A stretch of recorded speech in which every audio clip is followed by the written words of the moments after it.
35 people were injured when two trains collided at Newton Abbot station in South Devon. 3 passengers and the driver of one of the trains are tonight in Torbay Hospital in a serious condition. It could have been a lot worse. The local MP, Patrick Nicholls, is now questioning British Rail's practice of putting 2 trains on the same track. BR has launched an inquiry to find out just what went wrong. We have 2 reports. The first is from Manfred Roxon. The crash happened at 5 to 10 this morning. 200 passengers on board an InterCity 125 from Penzance to Edinburgh were waiting to pull out from platform 3 at Newton Abbot station. Unknown to them, a Sprinter train from Paignton with 40 people on board had also been directed onto platform 3 by signalmen in Exeter. British Rail say that's not uncommon, but seconds later the Sprinter ran into the back of the 125. Some of those passengers, of course, were standing in the Sprinter as it was coming to the station, so were thrown more violently forward than those seated.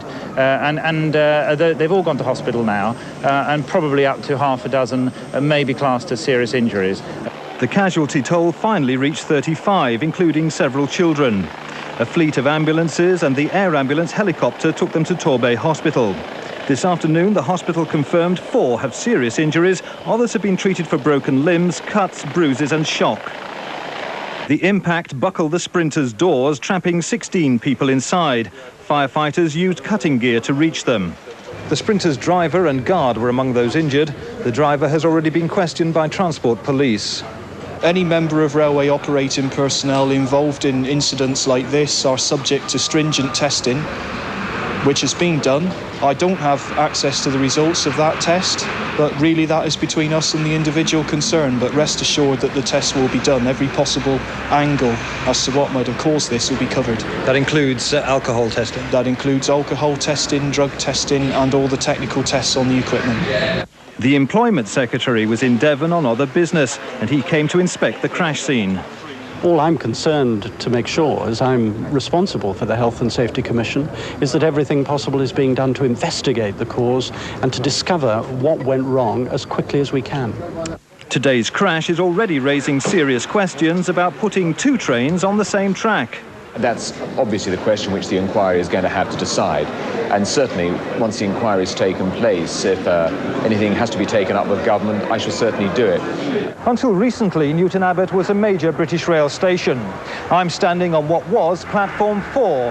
That's where the Paignton Sprinter used to arrive. Now platform 4 has been turned into a car park, forcing 2 trains to share platform 3. Good evening. 29 people have been injured, 4 of them seriously, after 2 trains collided at Newton Abbot station this morning. A major investigation is now underway to establish how the accident happened. The crash occurred just before 10 o'clock this morning. The InterCity 125 from Penzance to Edinburgh had stopped at the platform. It was running about 5 minutes late. It appears the 9:40 Paignton-to-Cardiff Sprinter, which was on the same line, was given a clear signal to enter the station. A few moments later, the collision occurred.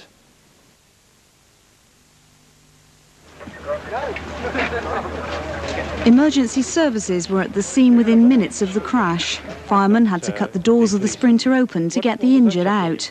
The first problem we had when we arrived is that we couldn't get through the doors of the front of the Sprinter. There was one gentleman trapped on the floor inside the door, but we had problems getting the doors opened, and then the fire brigade arrived and they used spreading gear, and we managed to get in that way. The other injuries were chest injuries, neck injuries. We found an elderly German lady in one of the toilets with a spinal injury, which took us a fair while to get out, as well as did the passenger at the front of the Sprinter. It's thought a total of 240 passengers were on the 2 trains. Many were suffering from shock.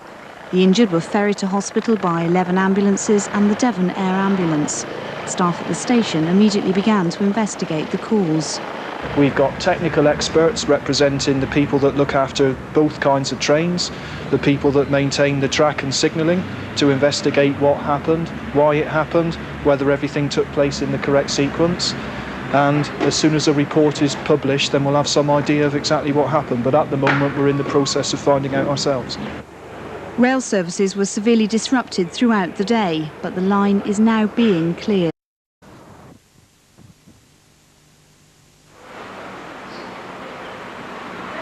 The cause of the crash is now the focus of attention at Newton Abbot.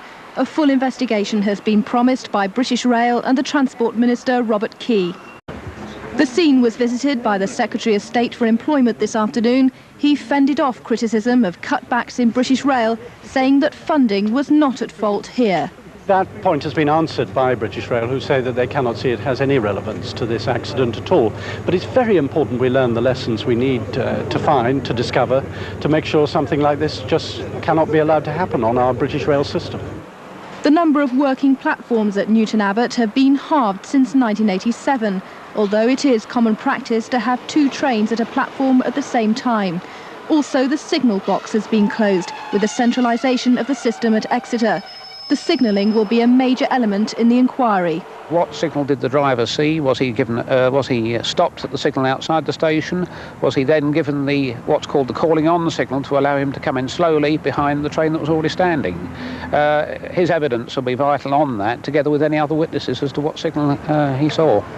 In fact, in 150 years of rail history in the southwest, there have been very few crashes with no deaths. Questions remain to be answered about what went wrong here today.